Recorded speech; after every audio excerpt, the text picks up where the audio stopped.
The basement door was locked from the outside. I knew that before I even tried the handle, because I could hear my 8-year-old grandson crying through it. Not the loud, attention-seeking kind of crying. The quiet, hopeless kind. The kind that says a child has given up on anyone coming to help. It was March 15th, 2024, a Saturday afternoon in Vancouver. My son Michael and his wife Vanessa were supposed to be at the keg on Alberni Street right now, celebrating Vanessa's 35th birthday with 20 of their closest friends. I was supposed to be there too. I'd even bought a new shirt for the occasion. But I wasn't at the keg. I was standing in the hallway of their Kitsilano home, my hand on a locked basement door, listening to Lucas sob. Let me back up. My name is Robert Chen. I'm 67 years old, a retired school principal who spent 42 years in the Vancouver school system. I raised Michael on my own after my wife Margaret died of cancer when he was 6. Lucas is my grandson, Michael's son from his first marriage to Sarah, who passed away from a brain aneurysm 3 years ago. The boy was 5 when he lost his mother, 5 years old, and suddenly the world made no sense anymore. Michael met Vanessa 18 months ago. She was a pharmaceutical sales rep, polished and professional, with that particular brand of charm that comes from years of convincing doctors to prescribe expensive medications. She had 2 daughters from her previous marriage, Olivia, 10, and Chloe, 7. When Michael introduced her to me, I saw how she laughed at his jokes, how she touched his arm, how she made him feel seen again after years of grief. I wanted him to be happy. I wanted Lucas to have a mother figure again. I should have paid more attention to the small things. The way Vanessa's smile never quite reached her eyes when Lucas entered a room, how her daughters always got the front seat in the car while Lucas sat in the back. The comments she'd make about Lucas being difficult or sensitive or behind compared to her girls. Michael would defend his son, but weakly, like he was afraid of rocking the boat. They got married last October, a small ceremony at Queen Elizabeth Park. Lucas was the ring bearer. He took his job so seriously, practicing his walk down the aisle for weeks. In the wedding photos, he's beaming. He thought he was getting a family again. That morning, I'd called Michael to confirm the dinner reservation time. He sounded stressed. Dad, about tonight. There's been a change of plans. What kind of change? Lucas won't be joining us. Vanessa thinks it's better if it's just adults. You know, so she can really relax on her birthday. I felt something cold settle in my stomach. Michael, it's a birthday dinner, not a board meeting. Lucas is 8 years old. Where exactly is he supposed to be while we're all out celebrating? We hired a babysitter. It's fine, Dad. Don't make this into a thing. But it was a thing. I could hear it in his voice. The guilt, the resignation, the slow erosion of the man I'd raised. What time's the reservation? 6:30. Look, I've got to go. Vanessa needs help setting up some decorations at home before we leave. See you tonight. After we hung up, I sat in my apartment in Burnaby and thought about what Margaret would have said. She would have driven straight to their house. She would have looked Michael in the eye and reminded him that being a parent means being a parent all the time, not just when it's convenient for your new wife. So that's what I did. I arrived at their house around 4:30 p.m. I'd brought a gift for Vanessa, an expensive bottle of wine she'd mentioned wanting. My plan was simple. Drop off the gift, say hello to everyone, give Lucas a hug, and head home to change for dinner. Maybe smooth things over, remind Michael that Lucas could sit with me if he was worried about the boy bothering anyone. Michael's BMW was already gone from the driveway. They must have left early to set up at the restaurant. I tried the front door. Locked. I have a key because I sometimes water their plants when they travel, so I let myself in. Hello? Anyone home? Silence. Then, faintly, I heard it, crying, coming from downstairs. The basement of their house had been finished before they bought it. Nice space, really. A rec room with a TV, a bathroom, a small storage area. Michael had told me they were planning to convert part of it into a bedroom for Lucas, so the boy could have more space. I descended the stairs. Lucas? Buddy, are you down here? The crying stopped abruptly. Then a small, desperate voice. Grandpa? Where are you? The storage room. It's locked. I can't get out. I found the door. New deadbolt, on the outside. Industrial strength, the kind you install when you really want to keep something secured. My hands were shaking as I turned the lock. Lucas was sitting on a concrete floor among boxes and old furniture. No windows, one bare bulb overhead. He was still in his pajamas. His face was red and swollen from crying. There was a sleeping bag in the corner, a plastic bucket that I realized with horror was meant to serve as a toilet, and a half-empty bottle of water. "Grandpa," he whispered, and then he was in my arms, holding on like I was the only solid thing in a world that had started dissolving around him. I carried him upstairs. He weighed almost nothing. In the kitchen, I sat him on a counter and looked him over. No visible bruises, thank God, but his lips were dry, his hands cold. "When did they put you down there?" "Last night, after dinner. Vanessa said I was grounded. She said I was being punished." "Punished for what?" He started crying again. "I don't know. I asked if I could go to her birthday dinner and she got really mad. She said I always ruin everything. She said her special day shouldn't be ruined by me. Dad tried to say maybe I could come, but she..." He trailed off. "But she what, Lucas?" "She told him he had to choose, her or me. She said if he really loved her, he'd prove it. So he helped put me in the storage room. He said it was just for tonight, just so Vanessa could have one perfect evening." I felt something crack inside my chest. Not break, crack, like ice over a lake when the temperature shifts suddenly. My son had locked his 8-year-old child in a basement storage room to please his wife. My son, who I'd raised to be kind, to be strong, to protect those who couldn't protect themselves. My son had become someone I didn't recognize. I took out my phone. First, I took photographs. The locked basement door, the storage room, the sleeping bag and bucket. Lucas's face, tear-stained and frightened.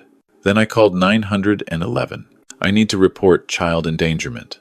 And I know exactly where the people responsible are right now. The operator took down the information. An officer would be dispatched to the Keg on Alberni Street. Another would come to the house to take my statement and check on Lucas. Then I called the restaurant directly. "The Keg, Alberni Street.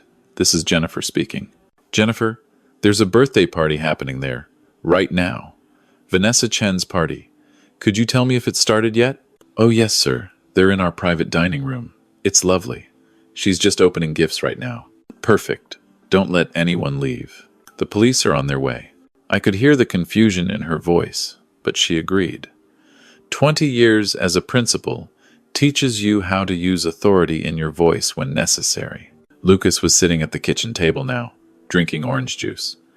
He kept looking at me like he wasn't sure if this was real, or if he'd wake up back in that storage room. "Grandpa, are Mom and Dad going to be mad?" I knelt down beside him. "Lucas, listen to me carefully. None of this is your fault. Not one single bit. What happened to you is called abuse. It's wrong, it's illegal, and it's never, ever going to happen again. But Vanessa said I deserve it when I'm bad. You're not bad. You're 8 years old. You're a child who lost his mother and is trying his best to exist in a house where someone decided you weren't welcome. That's not being bad. That's being human." The police arrived within 15 minutes. 2 officers, 1 male, 1 female. The female officer, Constable Morrison, had kind eyes and a gentle way with Lucas. She sat with him while her partner, Constable Patel, took my statement and documented everything with his camera. "Mr. Chen, you did the right thing calling us immediately," Constable Patel said. "This is serious. Confinement of a minor, child endangerment, possibly more charges depending on how long this has been going on." "How long?" I looked at Lucas. "Buddy, has this happened before? Has Vanessa locked you in the storage room before tonight?" He nodded, not meeting my eyes. "Sometimes when I make her mad, usually just for a few hours. This was the longest." I felt that crack in my chest widen. Constable Morrison was writing everything down. "We'll need to speak with your son and his wife. Officers are at the restaurant now. We'll also need to involve the Ministry of Children and Family Development. Given the circumstances, Lucas can't return to that home tonight." "He's coming with me," I said. "It wasn't a question." She nodded. "Emergency placement with a relative is ideal, We'll need to do a home assessment, but given your relationship and the immediate danger, I think we can authorize that. While we waited for the social worker to arrive, I made Lucas a sandwich. He ate like he hadn't seen food in days. Maybe he hadn't. I made him 2 more sandwiches. He fell asleep on my couch, finally, completely exhausted. My phone rang. "Michael, Dad, what the hell did you do?" I stepped onto my balcony so Lucas wouldn't wake up. Below me, Burnaby stretched out in the evening light. Normal people living normal lives. "I found your son locked in a storage room like an animal, Michael. What did you think I would do? The police showed up at Vanessa's birthday dinner. They questioned us in front of everyone. Do you have any idea how humiliating—" Humiliating? My voice was so cold it surprised even me. Your son was locked in a concrete room with a bucket for a toilet, and you're worried about being embarrassed in front of Vanessa's friends? You don't understand. Lucas can be difficult. Vanessa was just abusing your child, and you helped her do it. You put the lock on that door, Michael. You chose this." Silence. Then, quieter. "I love her, Dad." "I loved your mother?" Love doesn't mean sacrificing your children. It means being the kind of person your children can count on. You failed Lucas tonight. You failed him, and I don't know if you can ever make up for that. What happens now? Now you figure out if you're the man I raised or if you're someone who locks his son in a basement. And Michael?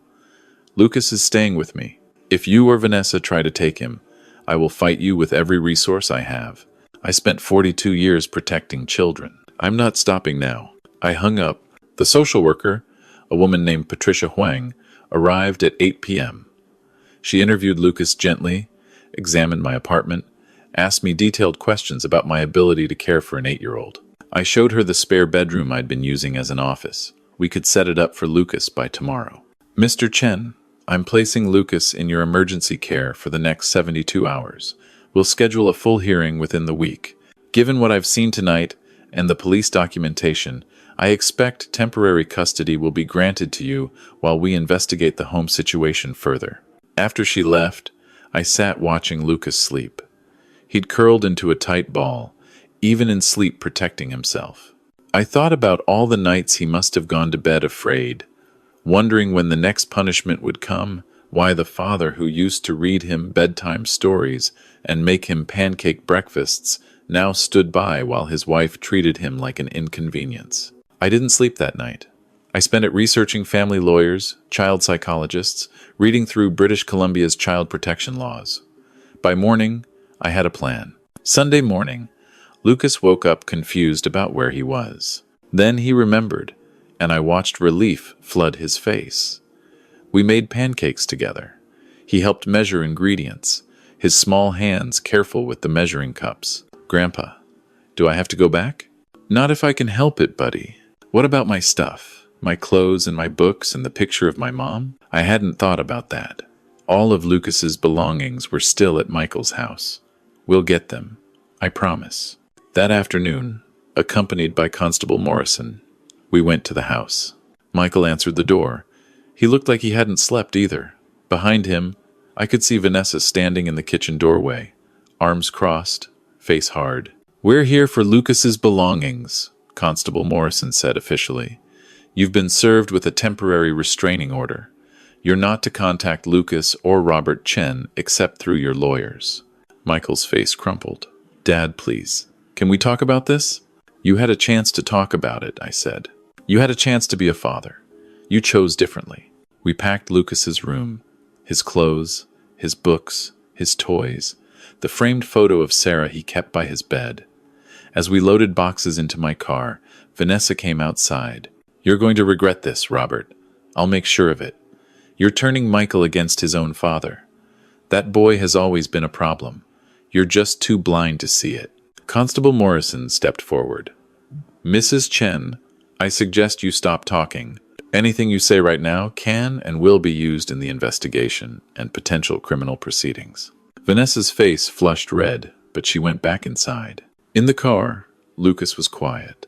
Finally, he said, "Grandpa, why does Vanessa hate me so much? How do you explain narcissism to an 8-year-old? How do you explain that some people see children as competition, as obstacles to their perfect life.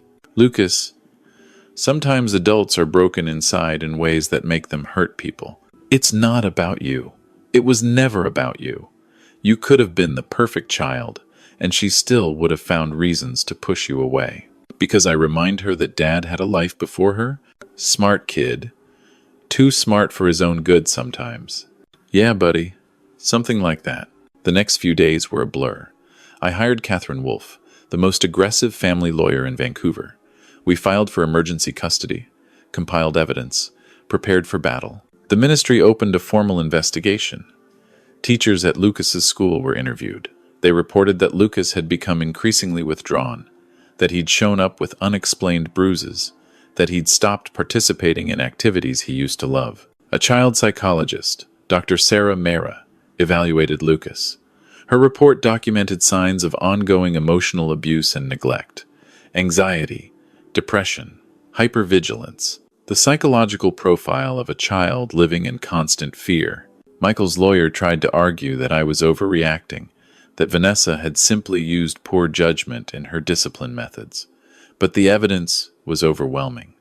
The locked storage room, the pattern of isolation, the testimony from school staff, Lucas's own testimony about being told repeatedly he was unwanted, a burden, a mistake. The hearing was scheduled for April 3rd. In the meantime, Lucas lived with me. I enrolled him in a school near my apartment. We established routines, breakfast together, homework at the kitchen table, bedtime stories. Slowly, carefully, I watched him start to unfold. He laughed for the first time on March 28th. We were watching a movie, some silly comedy, and he laughed. A real laugh, surprised and joyful. He looked at me like he'd done something wrong, but I just smiled. It's okay to be happy, Lucas. Michael called me twice. I didn't answer. He left voicemails. In the first one, he was angry, defensive. In the second one, he was crying. Dad, I know I messed up. I know I did. But he's my son, please. I just want to talk to him. I want to explain. I don't know what I want. I just know I miss him. I miss both of you. I saved the voicemail but didn't respond. Some lessons you have to learn alone. Vanessa, meanwhile, had hired her own lawyer. She was claiming I'd orchestrated the entire situation, that Lucas had manipulated me, that the locked storage room was taken out of context. Her lawyer tried to paint me as an interfering grandparent undermining their marriage. Catherine Wolfe destroyed that narrative in about 15 minutes. The custody hearing was held in Vancouver Provincial Court, Judge Patricia Hamilton presiding. Catherine presented our evidence methodically. Photographs, police reports, medical evaluations.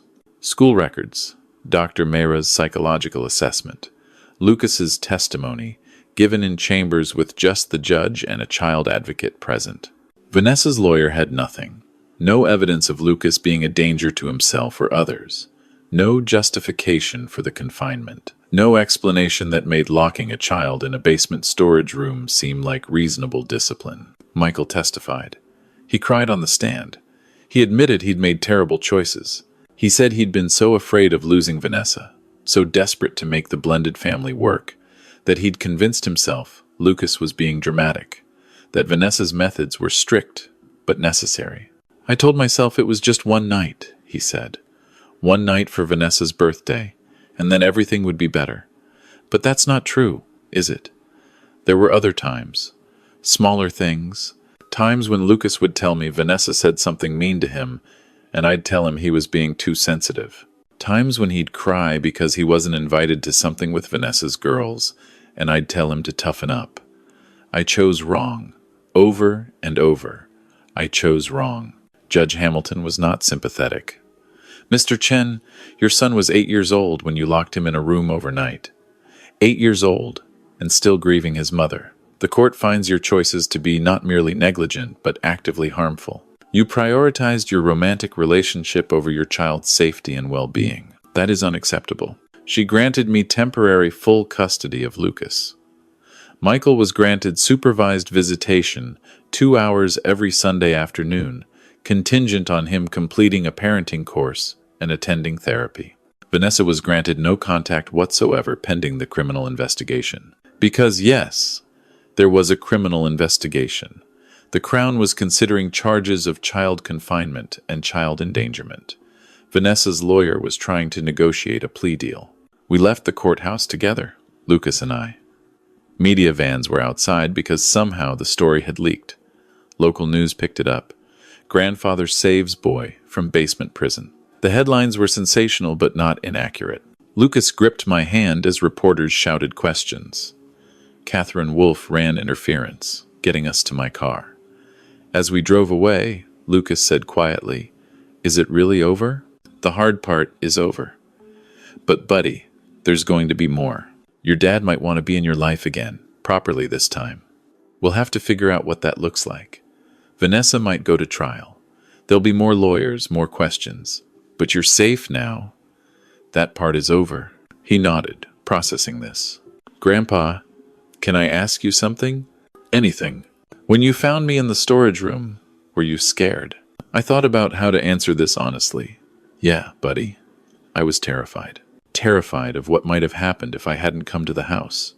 Terrified that I'd failed you somehow by not seeing the signs earlier. You didn't fail me. You saved me. Out of the mouths of children. That evening, I got an unexpected call. Michael's mother-in-law, Vanessa's own mother, Sandra Miller. "Mr. Chen, I hope you don't mind me calling. I got your number from the court documents.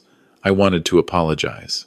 I was silent, waiting. I've known something was wrong for months. The way Vanessa talked about Lucas. The way she'd complain about him constantly. Say he was manipulative, attention-seeking. I told myself it was just the stress of blending families. But I knew, deep down, I knew she was being cruel to that boy. And I didn't say anything because she's my daughter. And I didn't want to believe she was capable of that kind of behavior. "Why are you calling me now?" "Because I testified for you." At the hearing, I told the judge about things I'd seen. Conversations I'd had with Vanessa, where she talked about wanting Lucas gone. My testimony is part of why you won custody. I hadn't known this. Catherine hadn't mentioned it. "Thank you," I said. "That couldn't have been easy. It was necessary. Being a parent means protecting children, even when it costs you something. I'm probably going to lose my relationship with my daughter over this. But that little boy didn't deserve what happened to him." After she hung up, I thought about the different kinds of courage. The courage to act when you discover abuse. The courage to testify against your own child. The courage to admit you were wrong. Michael's first supervised visit happened 2 weeks later. I watched through a one-way window as he sat across from Lucas in a small room at the Family Services Center. A social worker sat in the corner, documenting everything. Michael tried to give Lucas a gift. A new Lego set. Lucas accepted it politely but didn't open it. "I'm sorry," Michael said. "I know that doesn't fix anything. I know saying I'm sorry 1,000 times won't take back what I did. But I need you to know that I love you. I never stopped loving you. I just got lost for a while." Lucas looked at him with those serious 8-year-old eyes. "Grandpa says sometimes adults are broken inside. Are you broken, Dad?" "Yeah, buddy. I think I was. But I'm trying to get fixed." "Okay." They sat in silence for a while. Then Lucas said, "Do you still love Vanessa?" Michael took a long time to answer. "I think I loved the idea of not being alone anymore more than I loved Vanessa herself. I think I was so scared of feeling the way I felt after your mom died that I held on to Vanessa even when I saw her being cruel to you. That was wrong. That was the worst kind of wrong. Are you getting divorced?" "Yeah, we are." "Good." Lucas said it simply, matter-of-factly. "She's mean." After the visit, Michael approached me in the parking lot. "Thank you for not turning him against me completely. I know you could have." "I didn't do it for you," I said. "I did it for him. He deserves to have a father, if you can figure out how to be one again." "I'm trying, Dad. I'm in therapy 3 times a week. I ended things with Vanessa. I moved into an apartment in Fairview. I'm reading books about trauma and how to help kids recover from emotional abuse.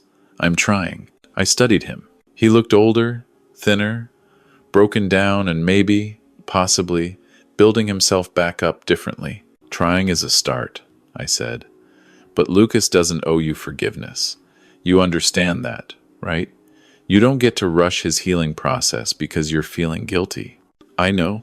And Michael, if you ever put a woman before your son again, you won't get another chance. Not with me, not with him. This is it. Your one shot at redemption. He nodded. I understand.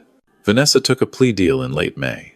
3 months in jail, 2 years probation, mandatory anger management, and parenting classes. Though she'd lost custody of her own daughters by then. They'd gone to live with their father full-time. The courtroom was packed when she stood before the judge. Miss Chen, you confined an 8-year-old child in a locked room overnight as punishment, Judge Hamilton said. That child was vulnerable, grieving, and in your care. You failed him catastrophically. The court accepts your plea, but wants to be clear. You are being shown leniency only because this is your first offense.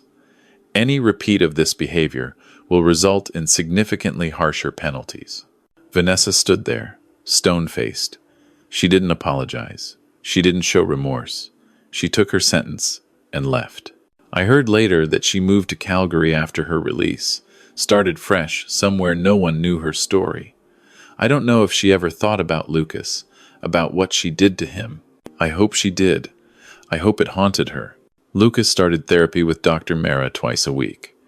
He had nightmares at first, would wake up crying, thinking he was back in the storage room. I'd sit with him until he fell back asleep. We created a code word, Maple. If he ever felt unsafe or scared, all he had to say was Maple, and I'd come running. He never had to use it, but knowing it was there helped. By June, he was doing better. He made friends at his new school. He joined the soccer team. He smiled more. He stopped looking over his shoulder constantly, stopped flinching when someone raised their voice. Michael's supervised visits continued. By summer, after completing his court-mandated classes and showing consistent progress in therapy, he was granted unsupervised day visits. He'd take Lucas to Science World, to Stanley Park, to movies. They'd come back, and Lucas would tell me about their day with cautious enthusiasm. Dad's different now, he told me one evening. He listens more. And he doesn't get mad when I talk about Mom. That's good, buddy. Do you think I'll have to live with him again? Not unless you want to.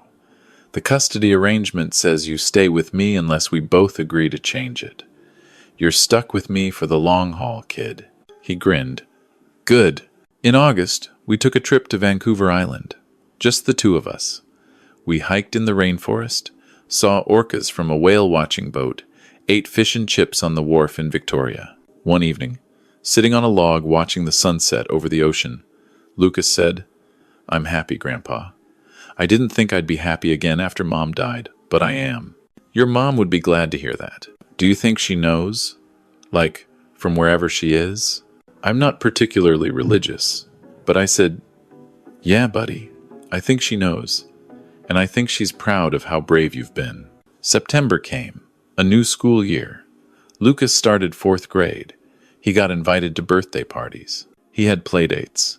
He was just a regular kid living a regular life, which was all I'd ever wanted for him. Michael continued to be consistent. Every Sunday, he'd pick up Lucas for the day. He'd bring him back by 6 p.m., on time, every time. He respected the boundaries.